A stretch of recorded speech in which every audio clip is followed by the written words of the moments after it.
Welcome to the WDW Reflections Podcast. Here, we'd love to talk about the Walt Disney World Resort, the way we remember it, how it's changed, and why we still enjoy visiting the most magical place on Earth. So come with us on a podcast journey as we reflect on the WDW Reflections Podcast. Hey y'all, welcome to the WDW Reflections Podcast, your unofficial guide through Disney World and all things Disney, memories and their connections to the parks we know and love today. I am Dewey, one of the hosts of the show, coming to you from my home in Delaware, and this is episode number 46 of the WDW Reflections Podcast. We thank y'all for being here with us. Before we get into this week's main topic, we'd like to invite y'all to connect with us through our show's social media accounts and have the opportunity to become involved as a contributor to future shows, possibly.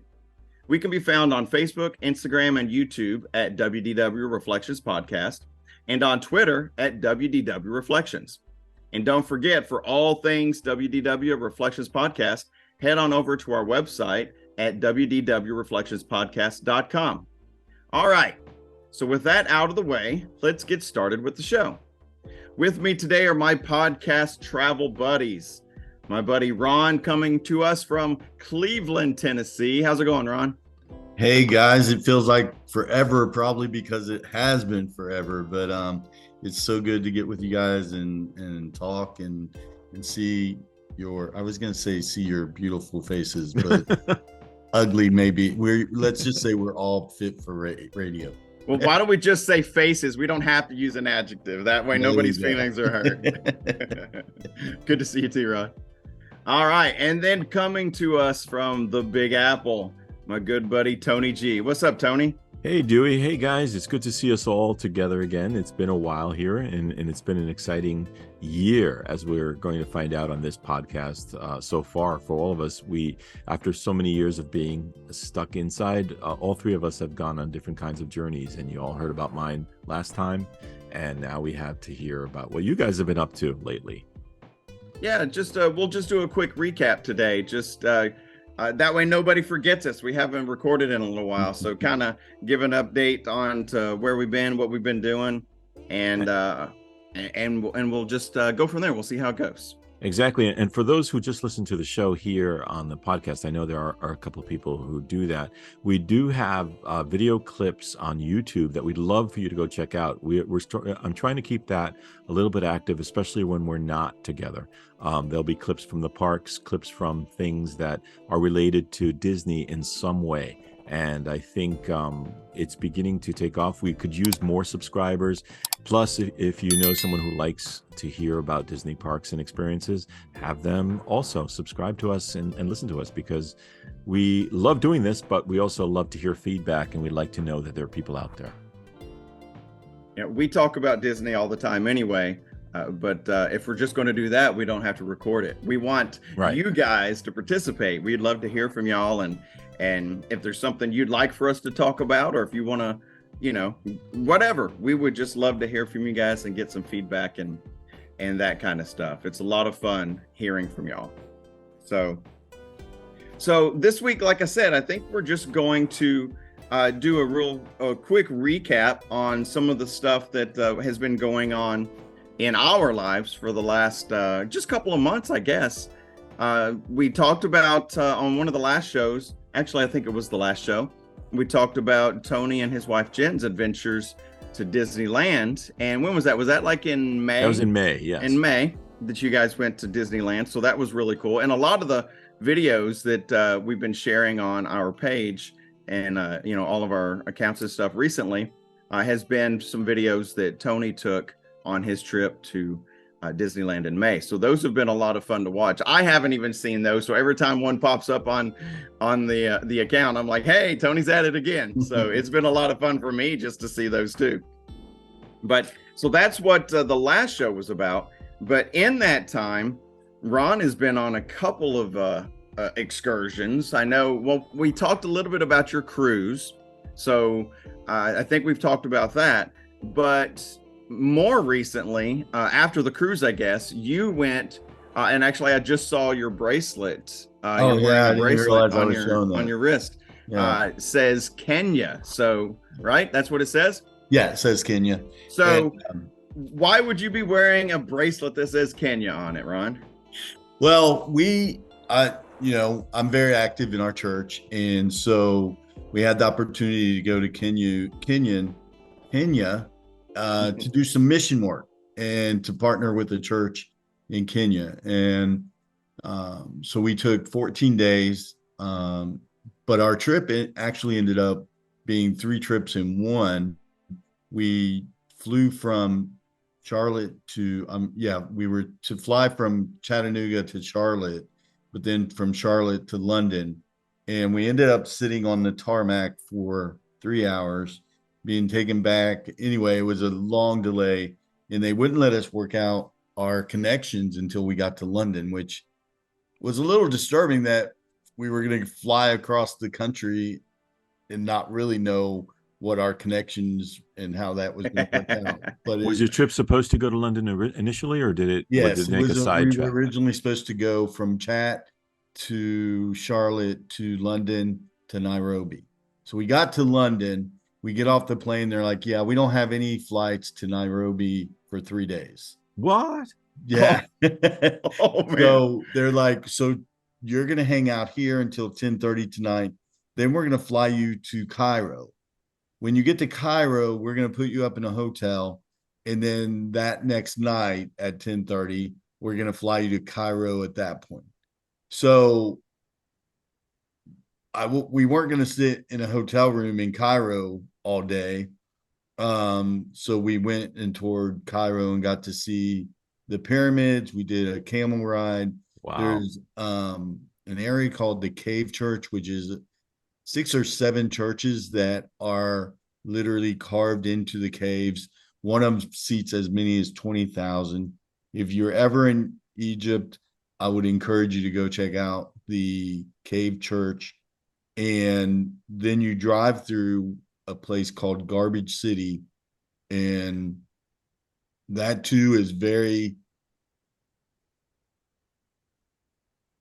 awakening, maybe is the words I would use. But the people that live there work within the garbage, taking care of the waste, and they live right within the waste. And there is just, they separate it and get it ready for recycling, but they live there as well.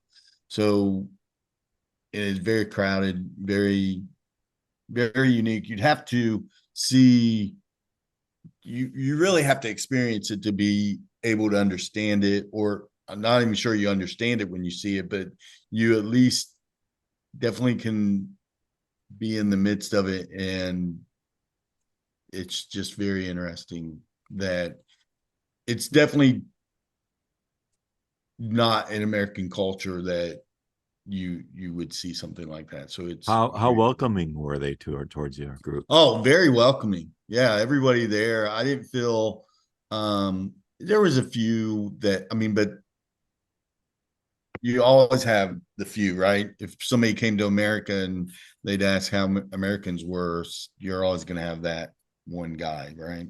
But hey, Ron, let's be honest. As an American, I can go to an American city and be made not to feel welcome. Absolutely. So. Yeah, exactly. So it's interesting. So sometimes it was you felt a little intrusive, but not not the overall feeling. We also got to go to a museum and see the mummies of the kings. That was extremely interesting, and you couldn't take pictures of that. They were very strict about pictures, and I don't know that it was even so much that they didn't want you taking pictures as much as they're trying their best to preserve the mummy. Absolutely, the flash. Anything, and people would they just don't think, and so they just say no pictures. That way it keeps them. So did you say did you get to go to the Great Pyramid? We did. We went to the pyramids and to the what? I'm sorry, maybe I missed to the Great Pyramid. Oh yeah, we went to the Great Pyramid. I didn't go. We didn't go down into the pyramid. There's another one that we went down to. basically somebody that had already been there said it's really, because that the Great Pyramid, you have to pay for the one to go down into it. The other one you can go down and just walk in and go, and it's the exact same thing. So Did it remind you of anything while you were there? Did you say to yourself, okay, I've seen this kind of representation in, I don't know, in a movie or in something Disney? Was there something that it reminded you of, or was it a unique experience to have that surrounding you? Yeah, it definitely was just unique. I mean, I was definitely taking in being at one of the seven wonders, and just one, it wasn't on our itinerary at all, and two, just we hadn't had a lot. Honestly, we hadn't had a lot of sleep. If you see the pictures, which I'm sure we'll probably put some on there, We'll I'm share still some. I'm still wearing flip flops because our luggage was lost. Wow. So, or at least no, at that point it wasn't lost. It was en route to Nairobi. So it was interesting. But yeah, that whole trip was interesting. One really interesting fact is there's three pyramids, and the largest pyramid is the obviously the oldest king. And his son said, "No, I want a bigger pyramid than my dad." And like, no, we can't do that. You're sub to him. But what we can do is there this higher elevation over here, and so we can put your pyramid there, and it will build it. And when you look at it from this perspective, so when you see pictures of the pyramid, you're not the one in the center that's raised is not the largest pyramid. The largest pyramid is to the left and in the back. Found that very interesting. And I've been told that Optical when illusion. you get there, that unlike in movies where it's just endless desert, that you get there, but there's a whole city where you can Oh even yeah, see it's McDonald's and surrounded. I stuff like mean, that. it is. I may have a picture to help us illustrate that shows that it's definitely surround. It's not maybe like Arlington. You know how Arlington is in the city of DC. Once you get there, there's like for the tomb of the unknown soldier, you got to get up to the tomb. So that's how this is. The area is surrounded by the city, but then the pyramids have some space. It's not like 20 feet and there's a building standing next to the pyramids, but it is truly in the center of the city. And was it really, really hot? Surprisingly, we lucked out, and it was one of the nicest days that they've had there. It was Nice. not hot, and there was a nice breeze. But yes, it's traditionally very hot there. So it was definitely a memory that was really exciting. And then from there, so our whole travel, it took us 60 hours to get to Nairobi, and we probably got how many hours? 60. 60? Because of the overnight stay and everything. Yeah, the overnight stays. Yeah. Oh, okay. I was going to say. Yeah, not all of that was travel time. No. Like that whole day, I'm counting Cairo. We're going to put you in suspended animation for your flight, folks. Now, yeah, goodness.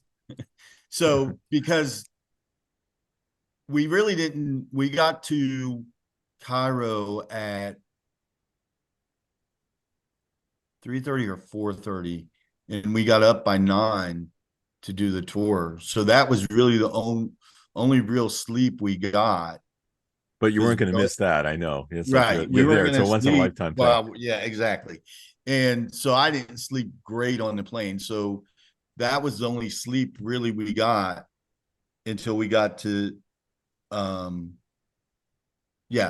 once we got to Cairo, we got to sleep from 3:30 or 4:30 till we got up to tour. And then that night we toured right up to the point that we had to go to the airport, and our flight was leaving at 10:30. So I think we got to the airport fairly early because you just don't know in foreign countries. And we're thankful we did, because it was definitely not as quick as the United States.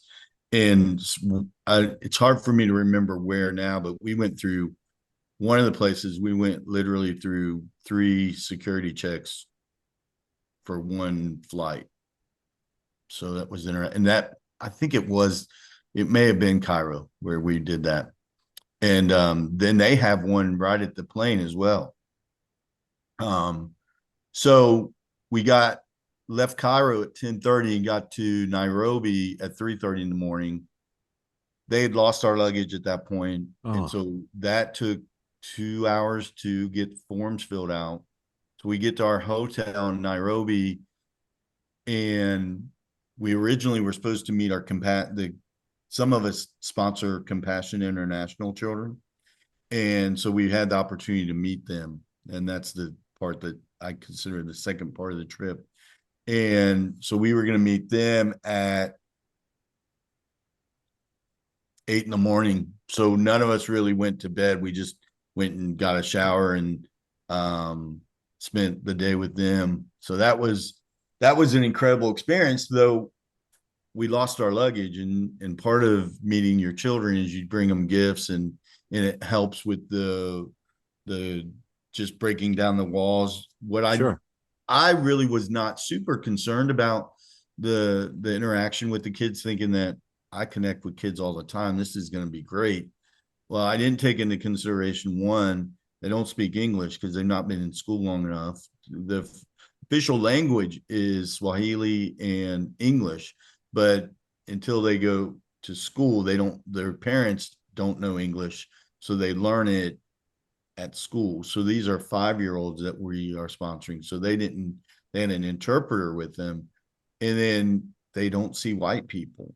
And I don't mean that's not there's not white people in Nairobi. And so when they see white people, they're just in awe, and they almost just they're in awe and just look at you.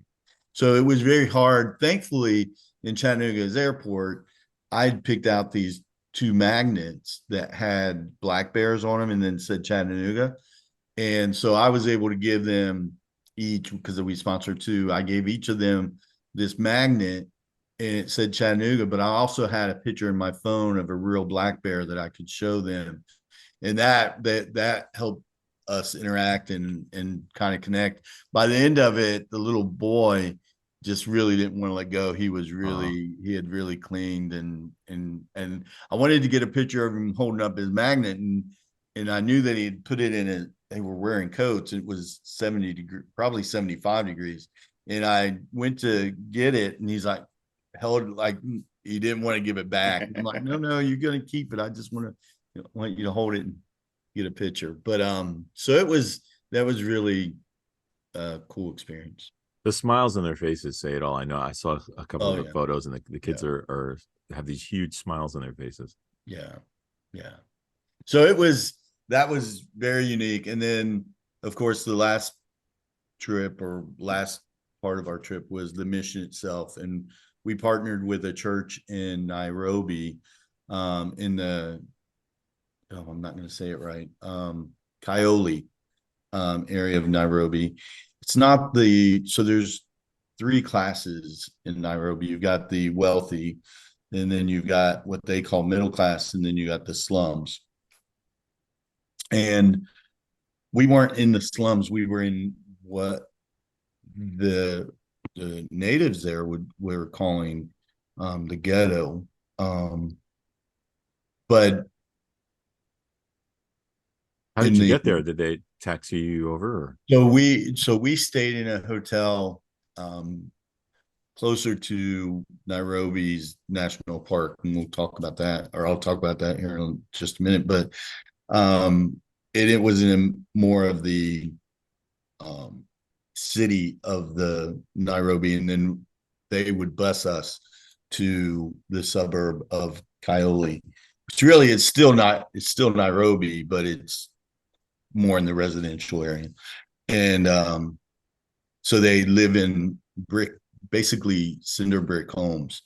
And what we went to do is, the church was really wanting to reach out to the community. And so an organization partnered with us that provided food. And so for 4 days we fed individuals and then evangelized to tell them about Christ and do that. So that was very awakening. We went for orientation, met everyone, and I guess some of the facts that, so here's the quick facts, because this, without having it, it was an incredible trip and life-changing for me. One, I've learned that Americans are very, very, which I knew that we were very wealthy, but we're very spoiled.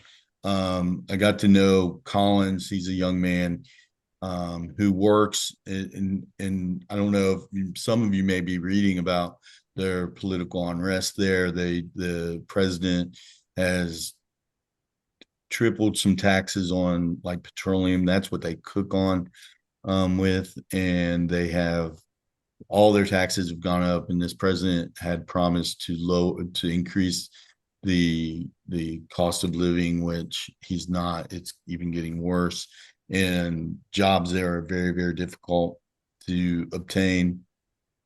And I had the opportunity to go with Collins to view his apartment, which we wouldn't call an apartment. It doesn't even have a indoor. It doesn't have its own restroom and shower. It's a communal restroom and shower down the hall. It's almost more like a dorm, except that it's concrete. Everything's concrete. There's not any finishings or any. It's all concrete walls and concrete floor. It would be really what we would look at and think of more of a shed type. It was big enough to have a double bed and a love seat, and that was the extent. And it's just very, very expensive for them to even live. Collins makes $5 a day, and but he's only employed for 3 days right now. It's just so and his rent is $38. So it's very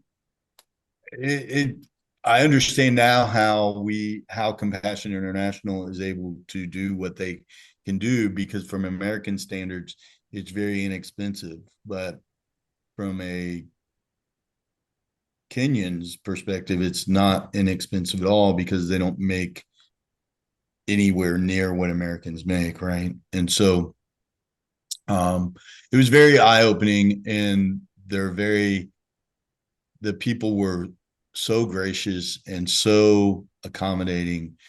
And we got the opportunity to help make food. We fed ugali, which is what they call African bread. And so I got to help make that. That was a really cool experience. And we fed ugali and meat. And then the other day we fed rice and beans. And what's interesting to me, and I may come across naive here, but when I would see videos of help agencies helping people feed in foreign countries, it always looked like they were feeding them just something that would fill their stomach, right? Not something that they would enjoy. Well, I was wrong. The African people, ugali is literally one of their favorite foods. You can buy ugali in a nice high-end restaurant. And so when they eat ugali, they don't really have utensils. They do, but they don't usually use them to eat, because they use the ugali like we do. Like a biscuit is the only way, they use that as their fork, and the gravy and the meat, and they just use it like that to eat. And so what we were feeding them, they really enjoy that meal. That's an African traditional meal. And even when we would go out in the streets, you'd see them selling rice and beans or ugali and meat. And so that encouraged me I mean, obviously rice does fill your stomach, and the ugali is definitely filling, which is thankful, because most of them, if they're eating probably 1-2 meals max a day, and so we ended up feeding 1,400 people. Wow. And then 72 made decisions. So very nice. It was an incredible experience. I'll definitely be going back. It's something that definitely hit my heartstrings to be able to help and hopefully help the church grow. I mean, obviously you could take as much money as you want, and it's not going to change the conditions. The government and the way that the economy is there will have to be changed by other means than just dumping money. That's not going to fix the issue, but encouraging and helping the church grow, that at least will encourage people and help them find hope, hopefully in a spiritual way. That's beautiful. That's a really a good idea for a mission, and it's good that was this your first trip abroad? Yeah, this is my first trip across the pond. So that's an interesting way of. Oh wow, I didn't know that. Yeah. So you've never been out of the country? I guess you've done cruises. So yeah, I mean, I've been down in the Caribbean, but I don't necessarily count that as, and Canada, but I didn't feel like I was out of the country. When you see, well, that I was going to say, when you see how the police are dressed and the guns they carry, it makes you feel, but you can experience that in the Bahamas. So, I mean, I don't know. It just, now that I've been across the seas, though, I can say, yes, I've been out of the country. And wrapping this back into Disney, would you now be willing to try going to Chico or the other restaurant at Animal Kingdom that you said you would never go into? Oh, you know what? That's a really good point, because what is the name of the restaurant in Animal Kingdom? It's there's Chico and Boma. Boma, that's the one. Animal Kingdom Lodge. I would love to go to Boma again to see what that's like. And you brought another memory to me. I'll be honest, when I first was going on this trip, I was probably more excited about the safari that we were going to get to experience than I was. I mean, I was excited about it all, but I was really excited about the safari. The safari that we went on is contained, and the Nairobi has a national park that they don't feed the animals, but it's protected. Nothing, humans can't hurt the animals, but the lions feed from what lives there. So it's not Animal Kingdom, but it had the feel of Animal Kingdom. It had the feel of it. How about did the music play like it does at Animal Kingdom, or is that just? Oh no, this is truly just, you take your own car and go out and drive around the plains of this. You take your car. Well, we had drivers, but yes, right. The Nairobi people just go and they pay a fee. Wow, and it's miles and miles. I've got a picture. How long was it? How long was the tour? That's the thing. If we and you and I just went out to drive, you just drive until you find an animal, and then you just spend time looking at that animal. Wow. What did you see when you were out there? So we saw rhinos, we saw lions, we saw we didn't see zebras, we saw giraffes. What else did we see? A water buffalo. Got to see a kill. We didn't see a kill, but we saw the remains of a kill from where the lions had taken it down. And so it's very interesting how they take water buffaloes down, the lions. And it's kind of really, if you have a weak stomach, I wouldn't recommend going and looking this up, but there's some videos out on YouTube that you can see that probably were taken at Nairobi's National Park, and they're not lions. It's rough because they basically eat them while they're still Wow. So that's gruesome. Yeah, it's gruesome. And then we've got some pictures where the plains, and then you see the city way off in the foreground or background. I don't know. It was a unique experience, but I really wanted to go on a real safari. So, but all that to say that I was so moved by the people that the safari became kind of less important to me.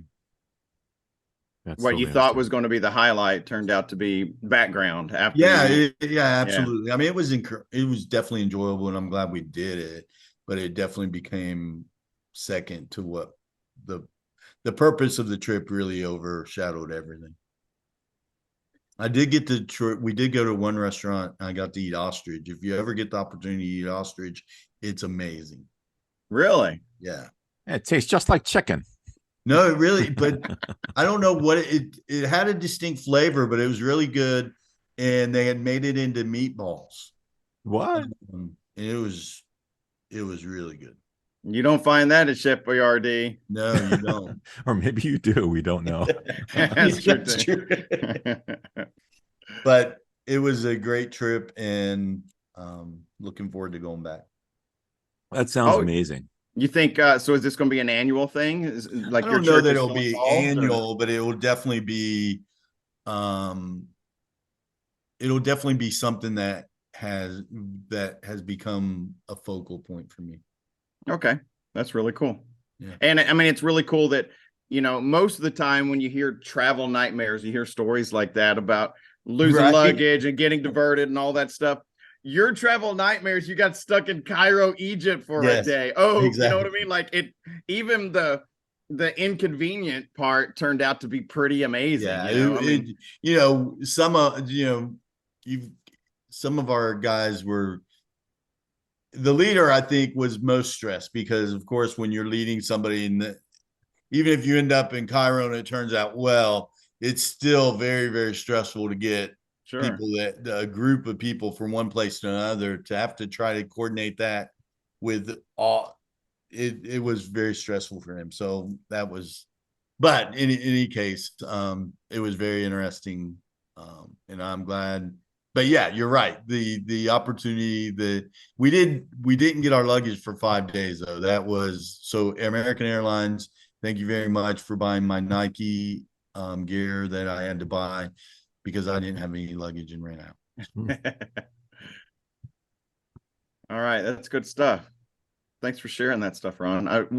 We talked about it a little bit, and I saw some of your pictures. I saw the pyramid pictures you put on your personal Facebook account and stuff, but we haven't had a chance to talk about some of those other details. So that's pretty good stuff. I appreciate you sharing definitely that. if you're just listening, definitely check out the video. I will definitely put in some of these photos that Ron's been talking about because they have to be seen. This is a trip that a lot of us just imagine, and that's why I was bringing it back to the Disney parks, because it's just an experience that we see.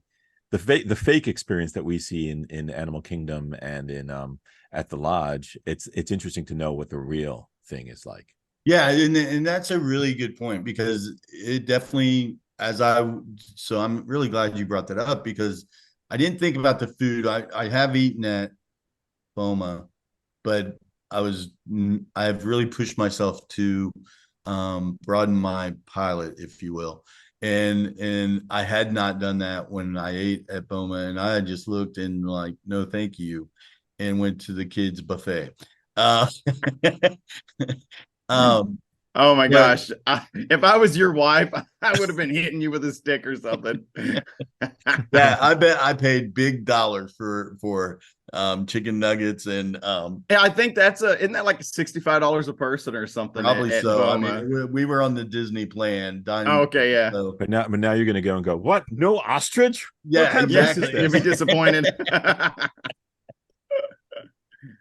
Awesome. That is an amazing story, Ron. I really definitely I think it was a worthwhile trip, and I really appreciate you sharing that with us. Yeah, definitely. So Ron, now what we need you to do, we need you to begin to advocate to Disney to add an Egyptian pavilion to the World Showcase. Oh yeah. Seriously, that would be incredible. you know, because you know they've got that little watering hole that's supposed to be Africa or whatever, where equatorial Africa was supposed to be.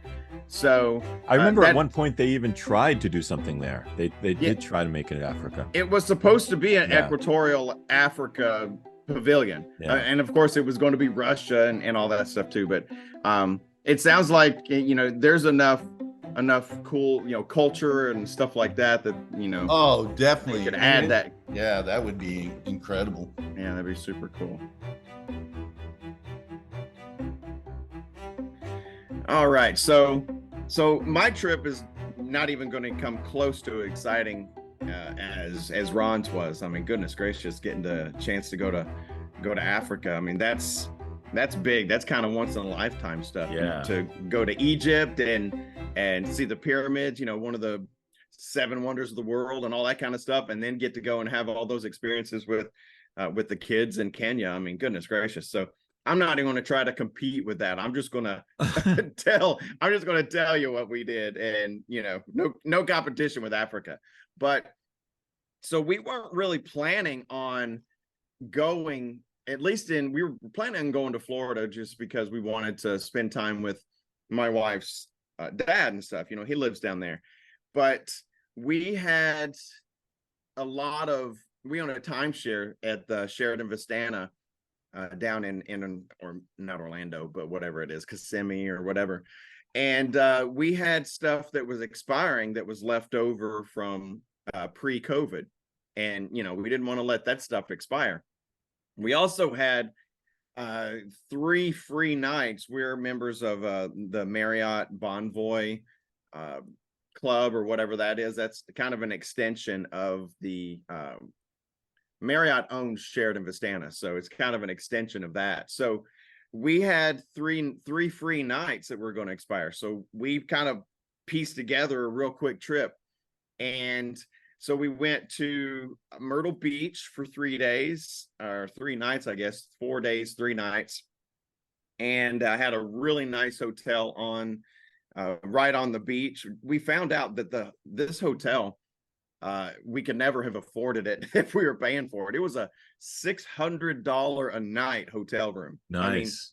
I mean, unbelievable. That's great. I mean, I'm talking on the beach. Was it a family suite? It didn't have a kitchen. It had a microwave and a fridge and everything, but it was a family. It was called a suite, but it wasn't like different rooms and like a bedroom and stuff. Mm-hmm. More just like a large hotel room. So we spent 3 nights there and had a great time. None of us had ever been to Myrtle Beach before, so that was a lot of fun. And then we went on to Florida and at Sheraton, and we had a week at the timeshare that was going to expire because it was, like I said, from pre-COVID. And during COVID, they extended the expiration dates because, you know, nobody was traveling. Yeah. So we had that, and then we had another week that was going to expire, and they allowed us to change that into resort credit. So we had a free week, and then we had $990 in resort credit that we had to eat and drink while we were there. So to me, I was like, that'll be easy. You know, I figured we just burn right through it. And we, so because we had all that money to spend, we weren't really planning on doing a whole lot outside of the resort. We thought, you know, we'd probably hang around the resort most of the time and try and spend all that money. And basically we wanted to relax. We don't really get to relax a whole lot. Yeah. You know, on especially most with the trips tension over the past few years. Yeah, for sure. So we ended up only going into the parks twice. We went to the studios one day, and really we only did about a half a day. And you know, since we go so much, that it's not a huge priority for us. If we don't get on, this ride, then it's not going to be the end of the world. There's sometimes we don't even ride anything at all. We just go to eat, or we just go to, whatever, walk around World Showcase or something. How can you stand it? we used to do that, but I know that you're planning on going back more frequently, and especially once you live there. Oh, absolutely. Yeah. It's, look, this was, so, I don't know, maybe we can put up a graphic with some confetti or something. Da, da, da, da. This was my 50th trip to Disney Whoa, World. Congratulations. Yeah, I don't know if that's an accomplishment. So it was my 50th separate trip, meaning 50 trips over 37 years. 1985 was my first trip, so 38 years. Yeah, I'm not good at math, so something like that, sure. So and so 50 trips to Walt Disney World. That's why I need to move, why I'm moving there, because the trips are too expensive, and it's a pain in the butt to drive down there all the time. I was gonna say, you actually drive there, right? How long does it drive for you? So we've flown a few times, because we don't normally stay in a Disney resort, because we either stay at the timeshare or we stay with our family in St. Cloud. We typically drive because it's better for us to have our vehicle with us.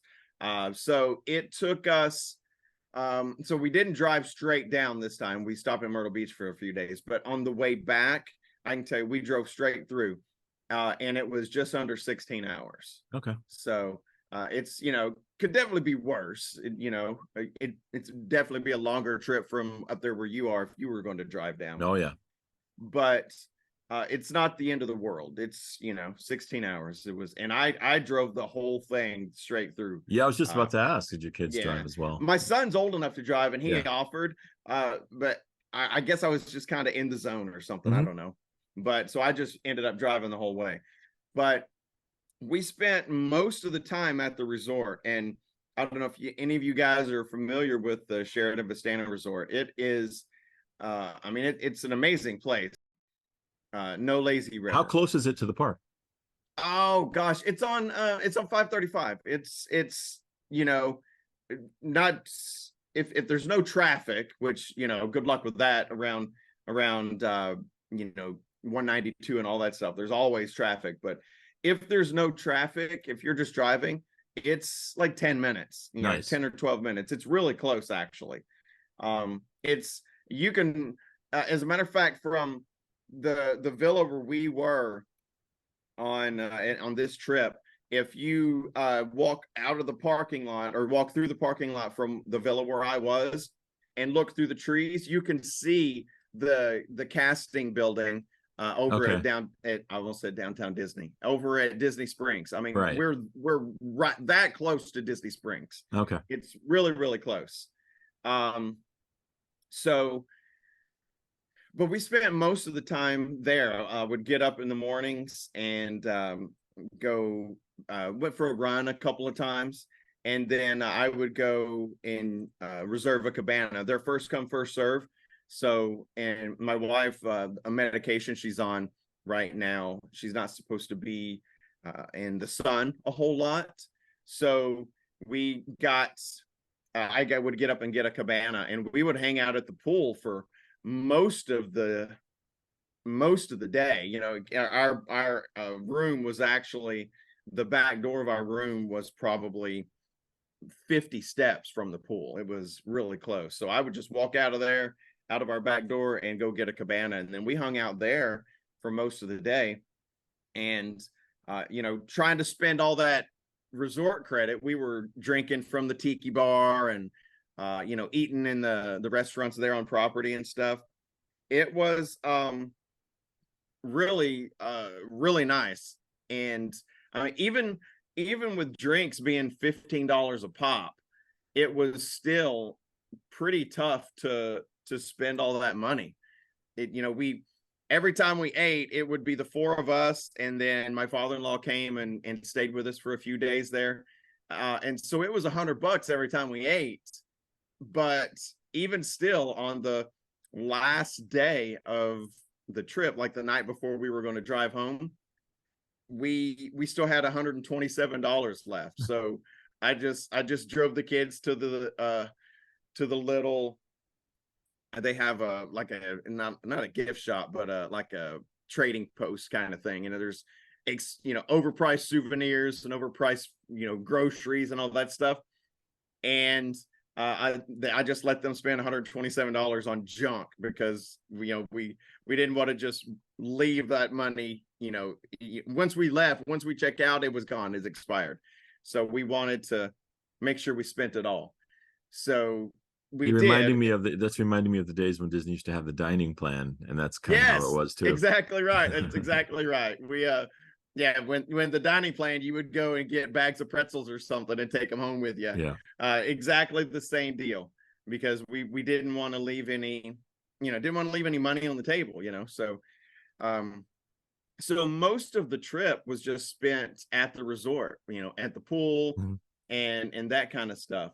We did go into the parks a couple of days, and so but you only went to certain parks. You didn't go to all of them. I think as far as Ron's concerned, you did not go to Disney World because it doesn't look like you went to his favorite park. Look, I haven't been to we didn't go for 3 years to Disney World, and then I went twice this year. Once in April, we talked about already. That was my daughter's chorus mm-hmm. trip, and then we did in June, and neither of those times did we go to Magic Kingdom. So I know Ron doesn't consider it a trip to Disney World if you don't go to Magic Kingdom. But I haven't been to Magic Kingdom since probably the summer of 2019. So okay. It's been a while. And but so for this trip, we did a day in the studios. I try real hard. I was about to say MGM again. I should just say it. I don't know why I fight MGM it. Hollywood's too. Yeah, I don't know. But we were only going to do about a half day or so, and my kids haven't been on either of the attractions in Galaxy's Edge, so we wanted to do that. And then were you able to get on? Yes, absolutely. Was there a long wait for those, or were you able to? So I think I've talked about my wife's condition on here a couple of times. She's currently going through a clinical drug trial at Johns Hopkins. So I drive her to Baltimore every Thursday for a treatment, and because she's still suffering from post-COVID stuff.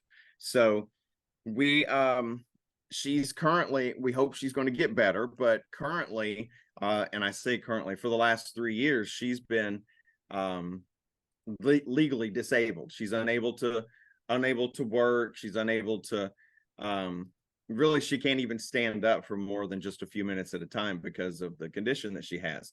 So, she has a handicap placard and all that stuff.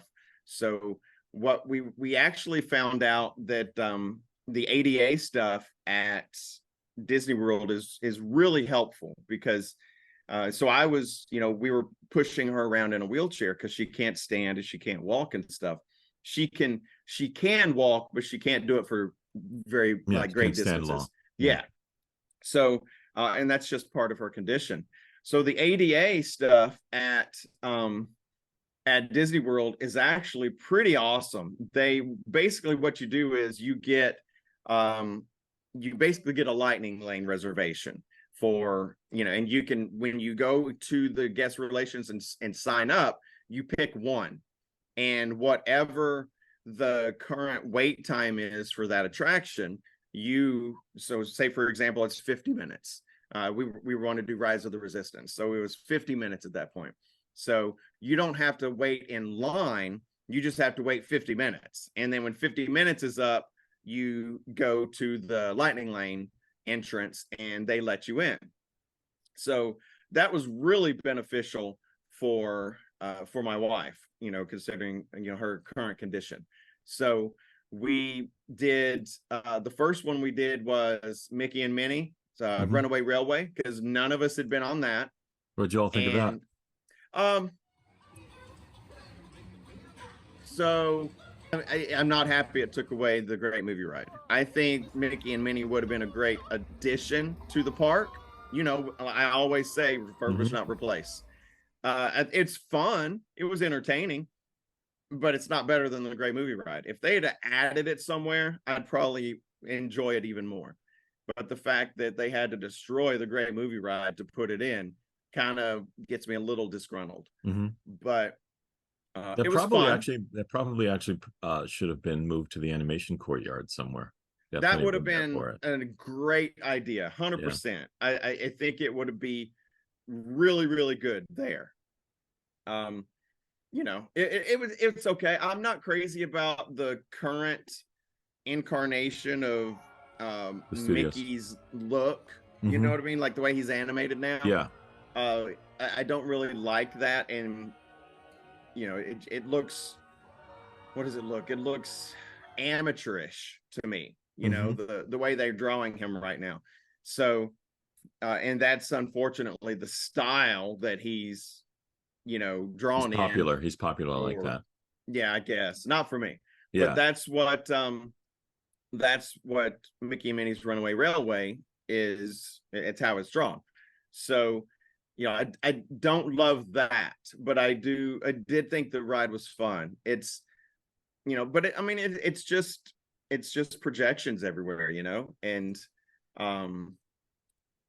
it seems like Disney is going more and more to these projections and less animatronics and stuff like that.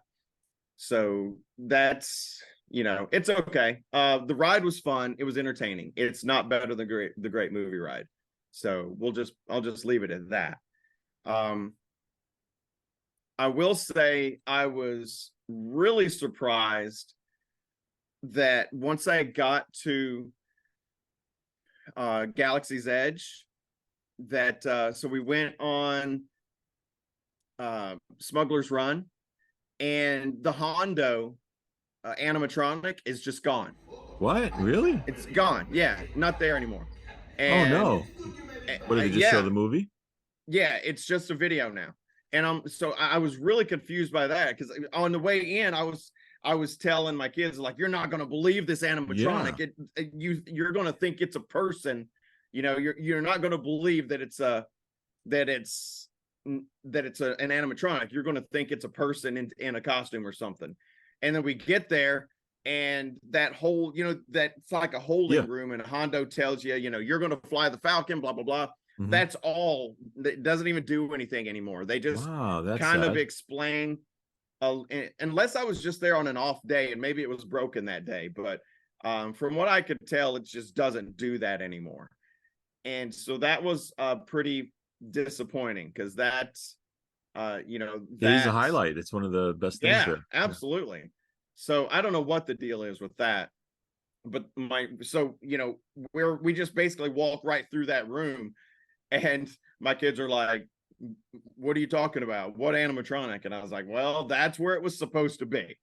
I don't know why it's not there. I don't know where it went, but it was fabulous, and now it's gone. So I don't know what the deal is with the Hondo animatronic. But I was disappointed in that. But the ride is still cool. My daughter and my father-in-law flew the Falcon, and they are terrible pilots. But despite the fact that they're terrible pilots, we still had fun. And then we had the next window for us to ride Rise of the Resistance was from the ADA reservation. So we had a few minutes before that, so that's when we were going to try and go get on Rock and Roller Coaster, and that's when I saw Lou Mangello on the way. And by the time we got to Rock and Roller Coaster, the single rider line was closed, which is also strange to me. But we got there, and the line was, I think it had gone up from 40 to, I don't know, 50 or 60 minutes. And we didn't have enough time before our reservation for Rise of the Resistance. So we just ran back to Rise of the Resistance and did that. I was just about to ask you, because didn't they make some changes recently to Rock and Roller Coaster? I don't know that they made any changes. I think it did go through a refurbishment, but I don't know that they made any major changes And the to it. guitar is still there, all the things that were. Yep. Yeah, Yep. okay. It's still it's still Aerosmith. I know there's been rumors for Yeah. a while that it was going to change or something, but Yeah, someone as of said right something now, about the Muppets. They were I've suggesting the heard Muppets. that. Yeah. Yes. There's no indication that that's happening, and Disney certainly hasn't said Yeah. anything about it. But so we just went back to, and like I said, we were just hoping to get on it, and if we didn't, it wasn't the end of the world, because we know we're probably, we know we're going to be back at some point, even if we, now this is definitely not going to happen, but even if we didn't go back until we moved there in 2025, it wouldn't be the end of the world. So if we didn't get on it, no big deal. We've been on it 100 times, and we'll ride it next time or whatever. That's kind of the attitude that we have most of the time when we go nowadays. So we just went back and did Rise of the Resistance. My wife had been getting tired, so her dad took her back to the resort, and we stuck around for a little bit and did Rise of the Resistance. And then it was pretty close to the park closing at that point. So we just walked around and, just what I like to do a lot. We just kind of soaked in the atmosphere and just people watching stuff, because we enjoy that. So it was pretty laid back. And then a couple days later, we were going to just go to EPCOT and just have a good time, just walk around, eat around the world and stuff, which we did. Got a couple drinks. I finally got I'm so cheap, I never want to spend the money and get the they have a Fiesta margarita in the Mexico Pavilion, and I'm always usually too cheap to spend the money to buy it, because it was like $18 or something like that. But it's a margarita, and it's got 3 flavors in it. It's got traditional, like the lime margarita, it's got a mango, I think, and something else, and that was really good. I actually went and spent the money for a change. Try not to be so cheap. And we walked around the world and had a few snacks and stuff. And let's see, we did a few attractions. We rode, what did we get on? We got on, gosh, now I'm having Well, trouble I know you remembering. shared some of the videos with us of Oh, that's right. We did Remy's Spaceship Earth. right. Oh yeah, we did. Ooh, yeah, we did Ratatouille, Remy's Ratatouille Adventure, whatever they're calling that thing. And what And was your impression on that? I did not like that. Really, what didn't you like? Well, so I guess in my old age, the last few years, anything that spins, I think I've talked about this before when Ron's talked about his favorite mission in space. Anything that spins gets me like I'll get dizzy. Sure. And I'll get a headache or something. And so that was the case on Remy. I did not feel good after riding Remy, and it took probably a half hour, 45 minutes before I started feeling normal or better again. Wow. But even despite that, I just wasn't very impressed. It's 99% of it is projections. Yeah. Projections on the walls and stuff. And I don't know. It's just it just seems like that's cheap. It's Disney's not going all out on the way they used to build attractions, and a 3D audio animatronic, right, much more what you think about. Right. Some of the practical sets are pretty good. You when you're in the kitchen and you're under the stove and stuff, and so you're like supposed to be the size of Remy, and some of that stuff, when they actually built the practical sets, they were pretty cool.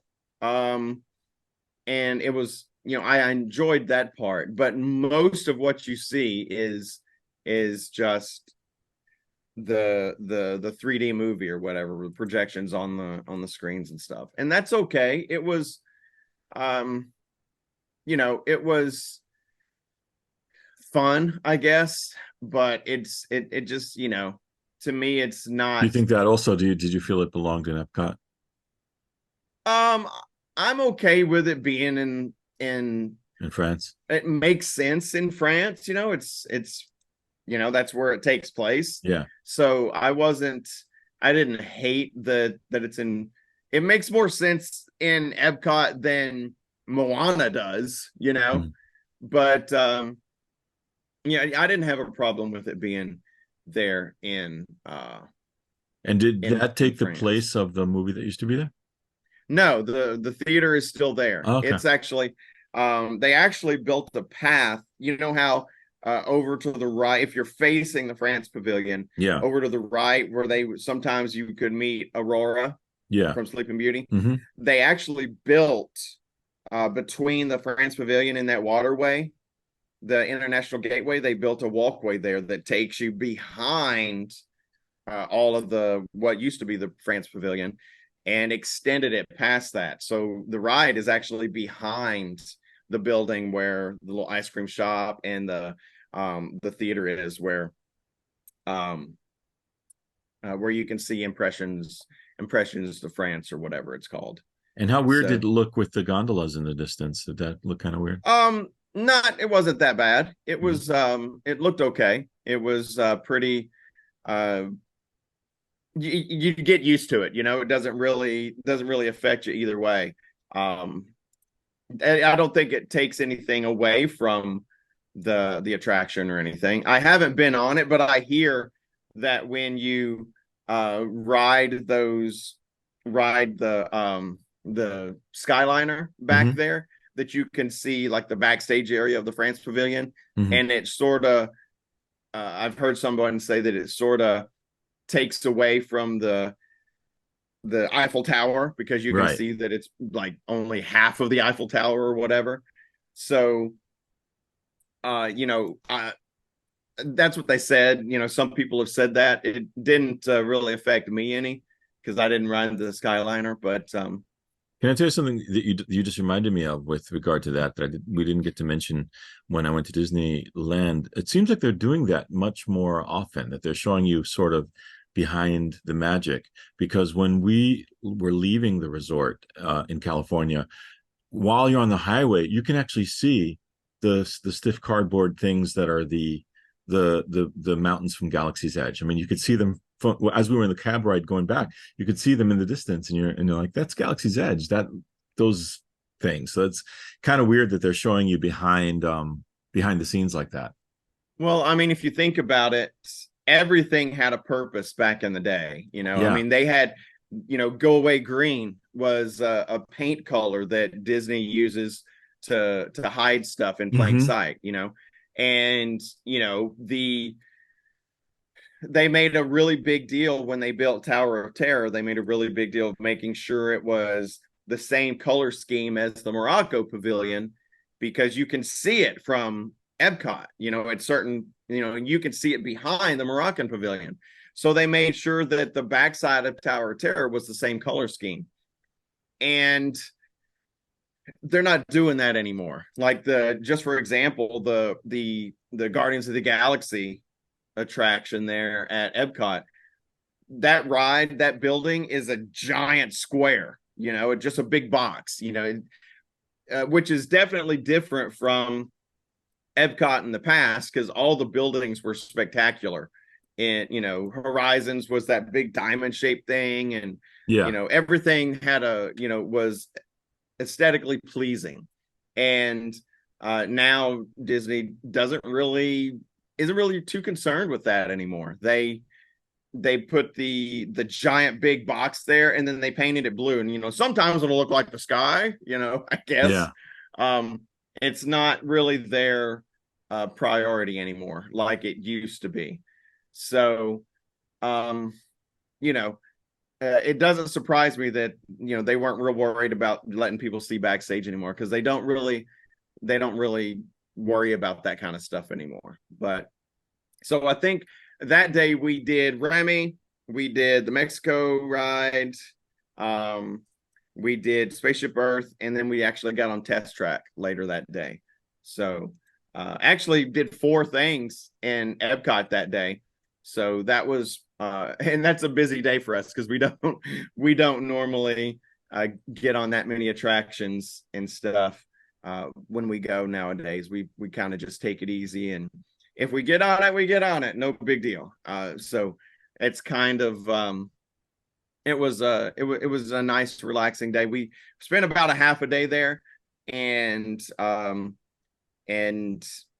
just walked around World Showcase and did a couple things, and then came back, and we were able to get on test track because of the ADA thing, which is right.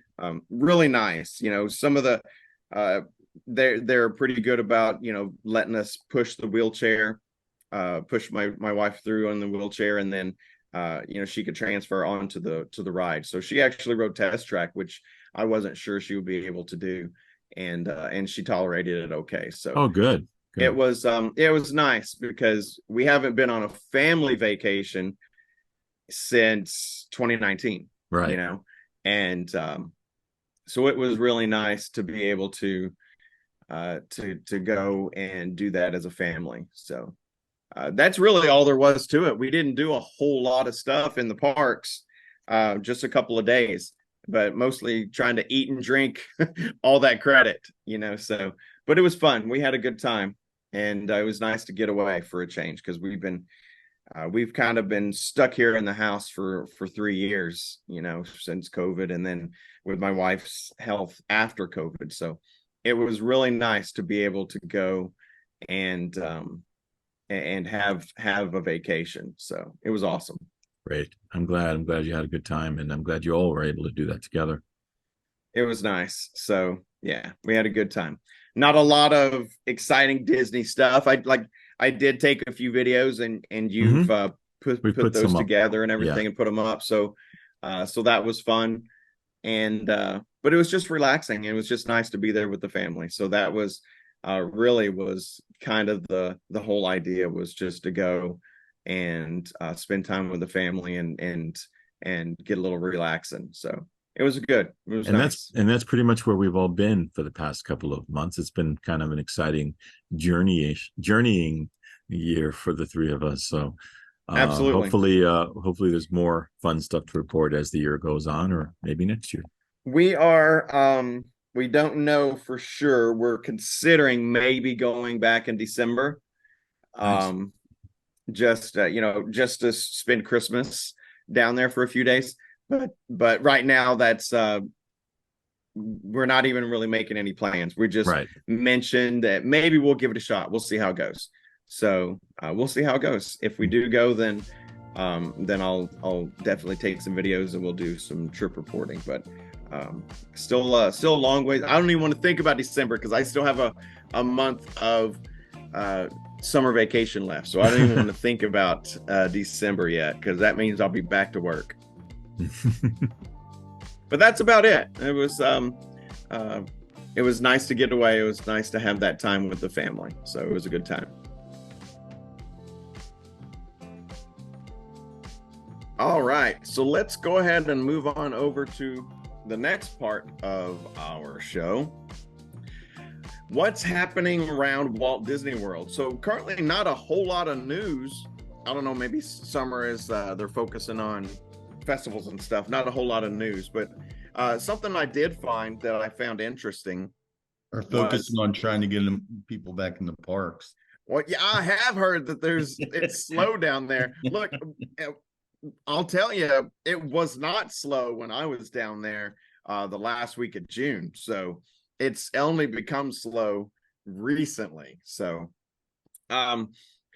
what I found was that they are, and it actually doesn't come from any kind of statement. Disney hasn't come out and said EPCOT construction is not going to be ready for the celebration. You guys know that the 100-year celebration is kicking off in Walt Disney World on September 22nd.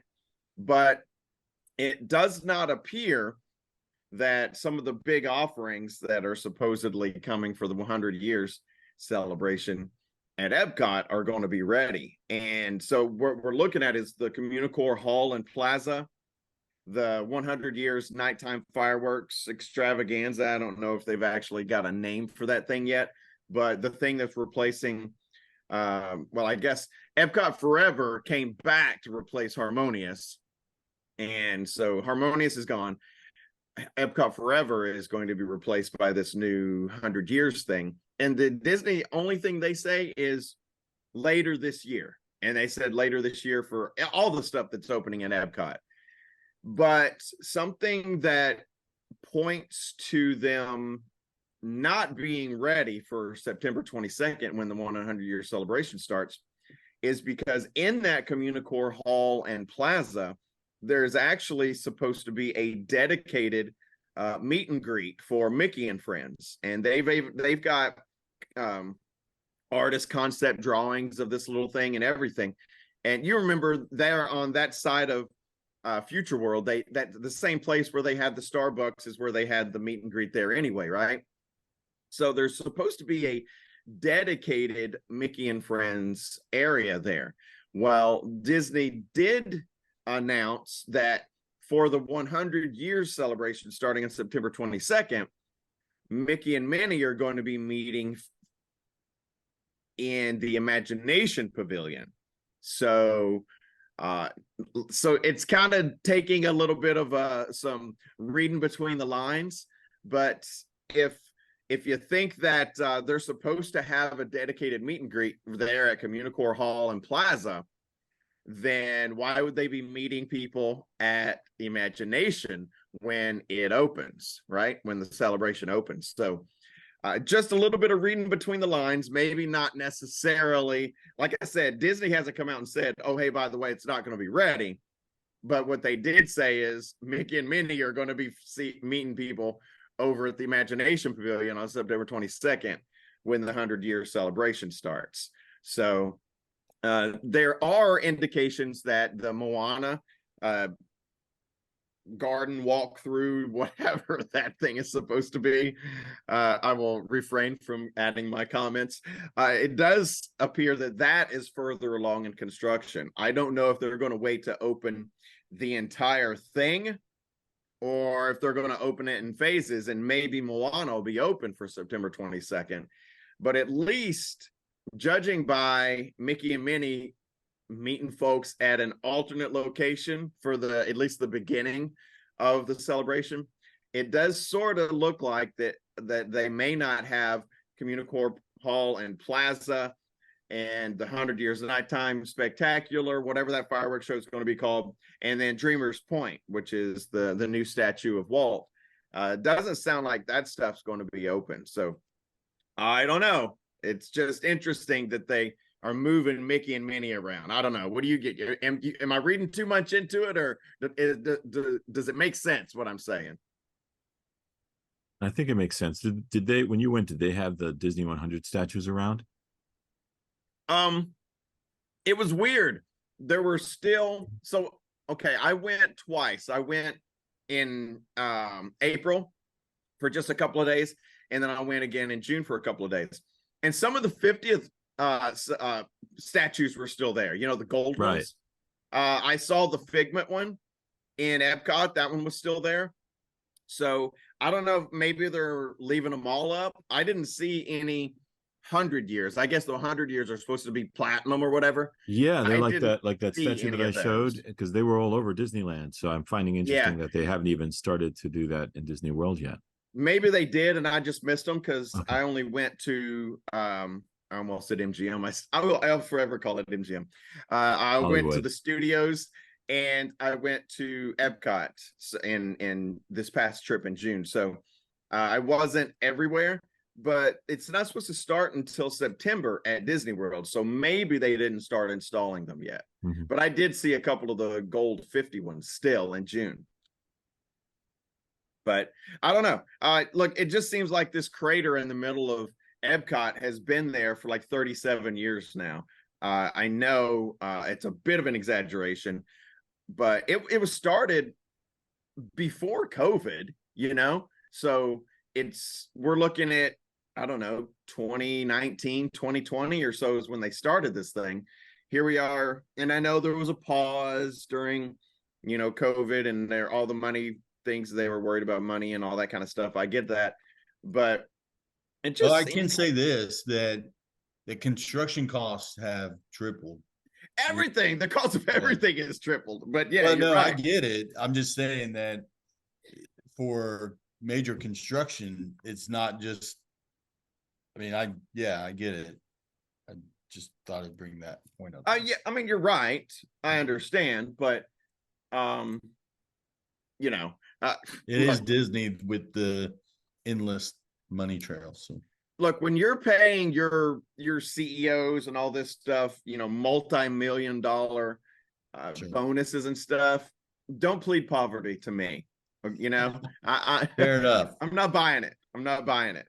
I know that Disney Plus is not making the money, not making any money. They say they're at a loss, but the parks is where their bread and butter is. That's where they make their money, is the parks. So the fact that they always skimping and always cutting costs and all that stuff, it's just I don't, hey, how about you take half of your bonus there, Iger, and then you can invest that money into the parks. I'm not buying it. But anyway, so that's just, I was reading all that, and that they're not saying it's going to be open. They're not saying it's not, but they're also not saying it is going to be open. And just the fact that they're moving Mickey and Minnie for the beginning of the celebration just tells me that it's probably not going to be ready. Their little nook there in the Communicore Plaza. And I just wanted to see what you guys thought. Does that make sense to y'all, or am I just a conspiracy theorist guy here? You're probably little both. Yeah, probably. It's possible. Guy, but I think you're right. You don't have your main characters not be at the pinnacle, right? So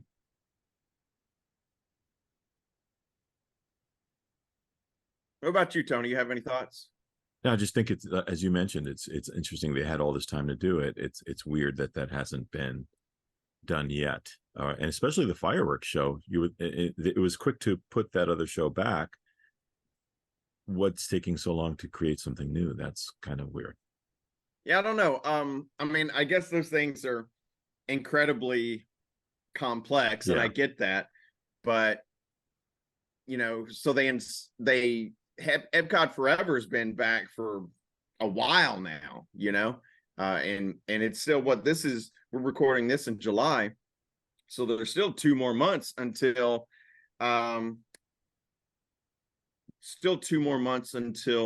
September 22nd. So right. Still time, and maybe they'll surprise us and it will be ready. And you know what I mean? Who knows? Maybe they just. I think I saw photos of the costumes though. They look pretty dapper. It looks. I almost feel like you have to be dressed up to go see that particular Mickey and Minnie. Oh, the costumes for the 100 years Mickey and Minnie. They look pretty fancy. Different, because I know that they got those fancy costumes for the 50th. They're changing them up. Yeah, it's changed up again. It's pretty fancy looking. Okay, cool. Well, they might be fancy and they might be ready, but they're not going to be ready at Communicore Hall. So, all right. Well, like I said, not a whole lot of news. I did see something about Iger saying that they may start selling stuff because they're, money problems. So the person that was doing the interview said, are you going to sell ABC? And he's like, it's not off the table. And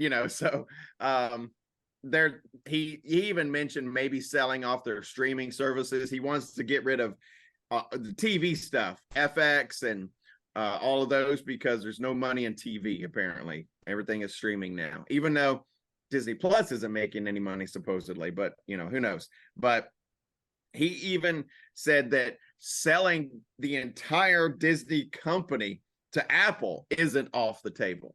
So I found that interesting too. What do you guys say? What would a Disney owned by Apple look like? Well, I certainly hope that does not happen. Even though I'm a fan of Apple as well, but I don't think I think Disney should maintain its own ownership, in my opinion. Yeah, I don't know if that. I mean, I don't see Apple being like, "Here's all the money in the world, do Right. what you want." I don't know that. I don't see how that makes it better for Disney. I don't see how Apple buys them and they're like, "Hey, all those money woes you were having, Disney, no problem. We sold some extra iPhones and now you can build that new ride." I don't see that fixing And the not just Apple. I woes. mean, when it's not Apple, it may then fall into Google or some of these other huge companies. I wouldn't want to see that. I'd rather just let the Disney Corporation be its own entity. It's been strong enough to survive all of these years, and it should continue that way based on Yeah, on what, as you mentioned, as to what it brings in. yeah, for real. The parks might be slow now, but people just are forgetting it used to be that way back when we all used to go as frequently as some of the people on TV do. So as far as I can see, it looks like it used to. Yeah, and when they say slow, they're not talking 1985 slow. Right. They're talking, slow for 2023 For doesn't 2023. mean slow. Exactly. It's not slow. It's not what we have seen in the past. I'll take slow. Yeah, no kidding. It's slow nowadays is you only have to wait 40 minutes for Pirates instead of 50. So that's just a couple of things I found in the news that seemed interesting to me. More to come on that. I don't know. I Disney think it'd be sell fun to stuff. see the EPCOT's the sphere turned into the apple. With the bite taken out of it. Don't give them any ideas, Ron. You heard it here first. So they're going to. Well, speaking of that, did you see when Apple announced that new visor thing? Iger was part of that presentation, and he presented this new way that people can experience the Disney parks by using that visor, and new ways that they're developing technology so that you can kind of go through the Disney parks experience by having this visor on. So there's some kind of connection. That's kind of cool. Yeah. That's kind of, wow. That's kind of the old school Disney. Well, when I saw those things, it reminded me of what we used to have in EPCOT, in the was it Communicore? It was that area where you used to be able, the people were on those bikes. I know they had it in when I went to Disneyland, but people were on those bikes and you wore those visors to see this 3D image. Remember that in Innovations, I guess it was. Yeah, are you talking about the Aladdin ride? No, well, no, not the Aladdin ride, but that was another thing where you put the visor on. But the in one of those spots in EPCOT, I can't remember if it was Innovations or the thing that, or Communicore, or one of those areas there that had the ability where you could experience this futuristic thing where you put a visor on that looked like what Marty wore in Back to the Future, one of those big, actually it looks like the Apple Vision thing, one of those visors, and then you got on a bike, and it was a whole, in Disneyland, what they did, they put it where the Carousel of Progress used to be. So there was a slew of bikes and a bunch of people with visors on pedaling through it. And I thought it looked really crazy, but it looks just like that visor, or it looks like the visor that grandma has at the end of the Great Big Beautiful Tomorrow ride. For some reason, I'm lost as to what that's even called. But that's kind of what it looks like. Carousel of Progress, yeah. But yeah, I mean, it kind of looks like that. It's as soon as I saw it, I thought the Carousel of Progress. Well, I didn't see that press release or that video that you're talking about, so I have no idea what you're talking about. Check out the one about yeah, it was last month. Check out the one where you can, I think they isolated the one where Iger talks about how Disney's planning to use this technology going forward and in creating new parks experiences with it. So there is a bit about that online somewhere. So how much is a one-day park hopper with the visor going to cost? All right. So like I said, not a whole lot of news, just a couple of things I wanted to chit chat about the going around at Walt Disney World right now. So, Epcot's my favorite. I don't love the direction it's going, but at the same time, I'm just ready for it to be over, or to be done. I don't love the new stuff. Maybe I'll be convinced when I see it in person, but at this point in time, I'm just ready for it to be open. I'm just ready to see it and for the crater to be filled and all that. I still don't know how they're going to make. I keep thinking about the original purpose of EPCOT, and I guess that's gone, and I have to get that through my head. The original purpose of EPCOT, the original story, that's all gone. So I have to stop thinking about that, but it's hard because, I loved it for so long. All right, anyway, so let's go ahead and head on over to the last part of our show. We call this What's Your Favorite? Each episode, one of our hosts brings with them a question to ask the other two guys. Those two hosts don't know the question ahead of recording and must answer the question on the spot. So this week, my good buddy Tony G is going to take it. So he has a question for us. So Tony, what's your favorite question this episode? Okay, oddly enough, this ties into what we were just talking about in a weird way, although I didn't really intend that. But there are different ways of approaching this, your answer to this. But what is your favorite way of experiencing the Disney parks outside of the Disney parks? Do you stare at your souvenirs? Do you go online? Do you watch videos of the parks? Do you listen to the music? Is there a particular favorite way that you have of experiencing Disney parks when you're not there? Great question. Ron, do you have an answer? You want me to go ahead and go? I have an answer. I think there's two ways for me, and I love this question, by the way, because I never really thought about it, but I immediately came up with my answers as you were talking. One is the music, because for me, the music in the parks is by far an experience, and what takes me right to a certain time and place in the parks. So we even have purchased some of the music that they play in the parks specifically, and I enjoy listening to that. The other way is probably honestly this podcast. I'm getting to talk about our experiences and just being talking with two fellow fanatics about a place that we've found to be an enjoyable place to vacation. Do you guys remember? It was probably from the late 90s, maybe early 2000s, but the CD-ROM Walt Disney World Explorer. Do you guys remember that? Yes. Oh my gosh. I was thinking about that the other day. I wish I still had mine. I don't think I do. I think it's long gone. But I used to do that all the time, the Walt Disney World Explorer. And, I can imagine how buggy and slow and annoying that thing would be today. But back then it was awesome. I always hoped that they would do another one like that. I know. Yeah, absolutely. Maybe that'll be in that VR headset you're talking exactly, about. Exactly, right? Why don't you explain what it was for people who don't know? So it was, I'm pretty sure it was a CD-ROM. I can't remember. CD-ROM, yeah. It's a CD-ROM. But it basically... Well, those are the plastic discs that old people like us used to stick into a computer in order to make a program work. Yeah, it was on a CD.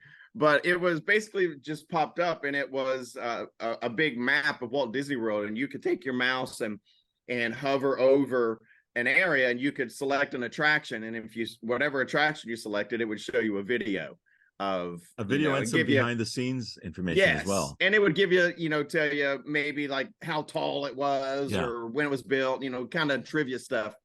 But it was super cool because we're talking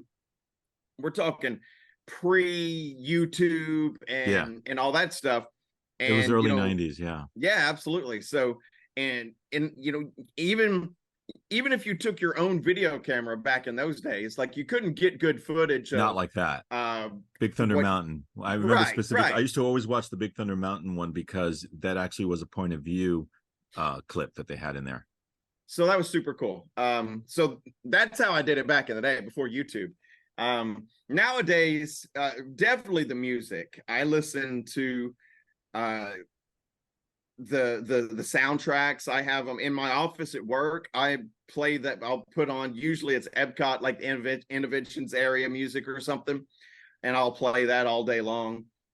I collect Disney World magnets, and they're not all up because I have too many. I have well over 100 Disney World magnets I've been collecting for decades, and so I just have probably maybe, I don't know, 20 or 30 on my fridge. So I see those literally every time. Every time I need to go grab a snack or something, they're there on the fridge. So I see those all the time, and I enjoy those.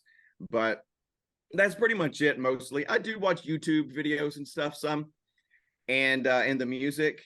And then really, I love podcasts. I listen to all kinds of different podcasts. My commute to work is 25 miles one way, so I'm in the car almost 2 hours a day. So I listen to all kinds of podcasts, and that was really the inspiration for why I started talking to you guys about starting this show, is because of all the podcasts that I listen to, none of them really offer perspectives from the shows that we record, kind of like memories and doing histories of attractions and stuff. So I definitely enjoy podcasts, and I listen to several of them out there. So. And speaking of podcasts, you had the pleasure of actually meeting one of your podcast heroes there when you I did. Very quick. We had a lightning lane or whatever for we didn't have a lightning lane. We did. We had a reservation or whatever they call it for dadgummit, Rise of the Resistance, and we were going to try the line for Rock and Roller Coaster was only 40 minutes. So we're like, let's run a Rock and Roller Coaster and try to get on before our Rise of the Resistance time. And as we're leaving Toy Story Land, I just happened to look over to my right, and I was like, Lou Mangello. Lou Mangello, those of you, if anybody's listened to our show, I'm sure they've listened to his. He does the WDW radio podcast. And he's kind of I don't know. He's definitely on the Mount Rushmore of Disney World. Yeah, podcasts. He's a legend. I heard of him before. Absolutely. Super nice guy, very welcoming. And, and you could tell he does it all the time. He's like, hey, nice to meet you. Where are you from? He was like very, very comfortable in that role. But it was cool. I've listened to him. I've listened to his show for, 8 or 10 years. I've listened to it for a long time. So yeah, that was cool. It was cool meeting him. Very, very nice guy, super nice guy. And I only got to spend about 3 minutes with him because we were trying to get to Rock and Roller Coaster, so it was very fast. But it was cool being able to meet him. But podcasts are definitely something I listen to a lot. What about you, Tony? Well, in a similar vein, I'm more into the videos, and I love watching videos. In fact, we watch almost daily. We tune in to people walking through the parks, things like Resort TV. And similar to you, when I was in Disneyland, we ran into some of our favorite podcasters. That was from Ordinary Adventures. We met Peter and Kitra there, who were very quiet, but they were very, very nice. And they were in the middle of doing their show. I didn't want to bother them, but they came over and they took a picture with us, and they spoke with us briefly. It was really, really sweet. So I really enjoy watching video podcasts and seeing the park on a regular basis, especially when we spent so many years of not going. It was nice to actually see what the daily goings on at the park are. So that's my favorite way of experiencing it. I do like some of those, and there's a couple of I watch Offhand Disney. He makes some pretty entertaining videos. He's kind of a nut. He's really funny guy. I watch his videos a lot. What is it? Mickey Views. That's a young guy that actually lives in Orlando, right? And does. He's grown with the show there. Yeah, absolutely. I watch him a lot, and so there's a few that I watch on YouTube as well, pretty regularly. But there's probably not a day that goes by that I don't have Disney on the brain somehow. I'm listening to a podcast or watching a video or got music playing or something. So it's definitely ingrained. And the last thing. Oh, go ahead. No, I was just going to say, I would love to hear from our viewers what do they do to experience the parks outside of the parks? What's your favorite thing to do? Yeah, let us know. Maybe it's something that we're not doing or something we're not seeing, and maybe you can, introduce us to something. I will say the last thing I'm going to say on this, because like I said, Disney is a part of my everyday life. The countdown for my family moving to Florida has dipped below 2 years. Oh, wow. We're at, I have a countdown on my phone, 1 year, 10 months, 29 days, and 14 hours. There you go. So the move to Florida is, it's coming. It's Wow. under 2 years now. So Pretty exciting. not that I'm counting or anything. And that just about does it for this episode of the WDW Reflections podcast. Please find and follow us on all of our social media accounts. We can be found on Facebook, Instagram, and YouTube at WDW Reflections Podcast, and on Twitter at WDW Reflections. This podcast can currently be found and played on many podcast platforms, and we'd love it if you'd give the show a follow wherever you happen to listen.